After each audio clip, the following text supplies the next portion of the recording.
group is the African Americans. An important civil rights activist was Martin Luther King Jr. He was a Baptist minister in Montgomery, and he was selected to run for the bus boycott. Presented his speech to a group of African Americans saying there was no alternative but to non-violently protest. After the victorious boycott, another Montgomery minister, Ralph Abernathy, established the Southern Christian Leadership Conference, which was made up of mostly Southern African Americans, and it organized a series of nonviolent protests, including the prayer program in Washington, D.C. These protests helped convince the Congress to pass civil rights legislation. The next person we're going to be talking about is Rosa Parks. Rosa Parks made a huge impact on civil rights by refusing to give up her seat to a white man on a bus. This started a boycott called the Montgomery Bus Boycott, put on by the MIA. The president of the MIA was another civil rights activist who made an impact. The 13-year-long protest ended up in the U.S. Supreme Court ruling that segregation on public buses is unconstitutional. Another person we're going to be talking about is Webb Du Bois. William Edward Bundergart Du Bois was a spokesman for equal rights in every realm of a person's life. William co-founded the NAACP in 1909. He helped organize several Pan-African Congress to free African colonies from European powers. Malcolm X was an African-American / Pan-Africanist who was a nationalist leader but wanted to keep the blacks and whites separate but also equal. I'm doing the Brown versus Board of Education. In 1896, the Supreme Court ruled in Plessy versus Ferguson that racially separated public facilities were legal so long as facilities for blacks and whites were equal. So by the early 1950s, NAACP was working hard to challenge segregation laws in public schools and had filed lawsuits on behalf of plaintiffs in states such as South Carolina, Virginia, and Delaware.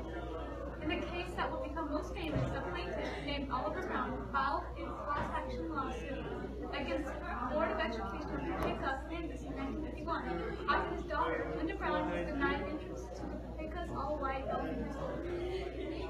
And in this lawsuit, Brown claimed that the schools for black children were not equal to white schools, and that the segregation violated the so-called Equal Protection Clause of the 14th Amendment, which holds that no state can deny any person jurisdiction but equal protection of the laws.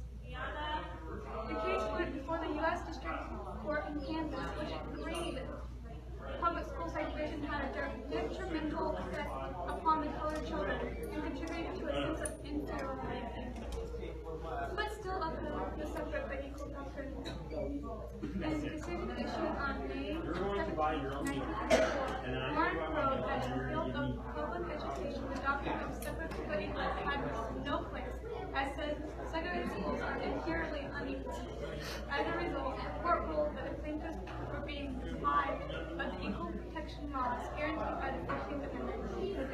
The court stationed in Brown versus Board of Education had set a legal precedent that would be used to overturn laws enforcing segregation in other public facilities. Okay, one of the movements was the Sit-In Movement. It was a nonviolent movement of the U.S. Civil Rights era that began in Greensboro, North Carolina in 1960. 4 African-American college students walked up to a whites-only lunch counter at the local Woodward's store in the Greensboro, North Carolina, and asked for coffee. When service was refused, the students sat patiently. Despite threats and intimidation, the students sat quietly and waited to be served. The instructions were simple: sit quietly and wait to be served. Often the participants would be jeered and threatened by local customers. Sometimes they would be pelted with food or ketchup. In the event of a physical attack, the student would curl up into a ball on the floor and take the punishment. Any violent reprisal would undermine the spirit of the sit-in.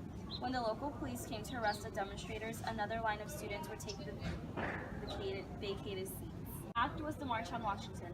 The March on Washington was a massive protest march that occurred in August 1963, when 250,000 people gathered in front of the Lincoln Memorial in Washington, D.C.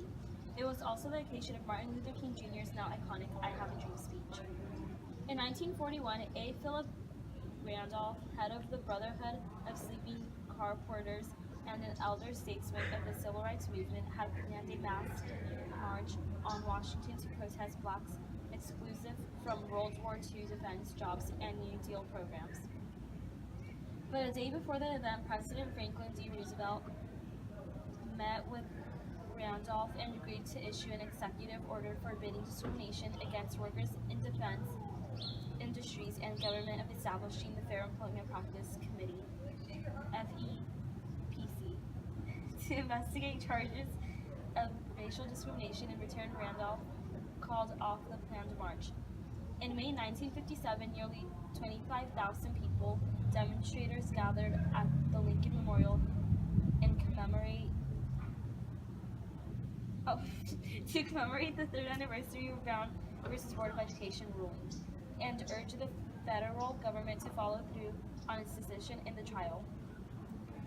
In 1963, the wake of violent attacks on the civil rights demonstrators in Birmingham, Alabama, momentum built for another mass protest on the nation's capital. The entire march was peaceful and festive.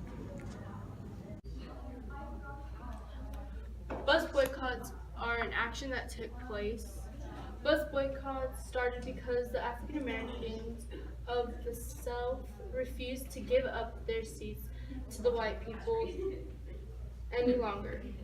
Rosa Parks started this movement one day after work. She was sitting on the bus and a white person boarded the bus and asked her to let her sit there. Parks refused and then was arrested for not getting up.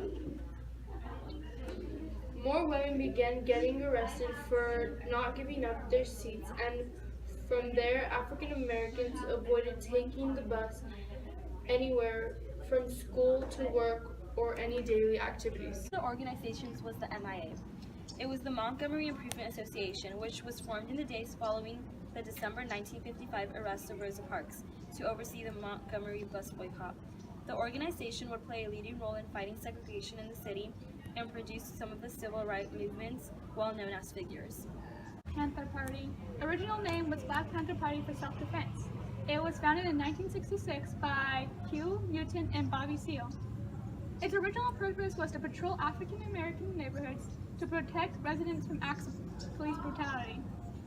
The Panther eventually developed into a Marxist revolutionary group that called for arming of all African Americans, the exemption of African Americans from the draft and from all sanctions of so-called white America, the release of all African Americans from jail, and the payment of compensation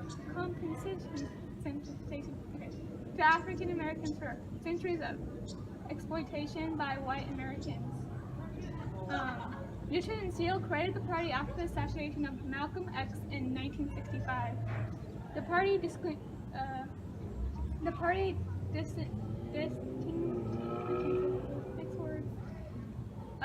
Black Panther Party came into the national spotlight in May 1967 when a small group of its members, led by its chair, Seale, marched fully armed into the California State Legislature in Sacramento. The image of gun-toting Black Panthers entering the Capitol were supplemented later that year with news of Newton's arrest after a shootout with police in which an officer was killed. In addition to challenging police brutality, the Black Panther Party launched more than 35 survival programs and provided community help such as education, tuberculosis testing, legal aid, transportation assistance, ambulance service, and the manufacture and distribution of free shoes to poor people. What is the NAACP? The mission of the National Association for the Advancement of Colored People is to secure the political, educational, social, and economical equality of rights in order to eliminate race-based discrimination and ensure the health and well-being of all people.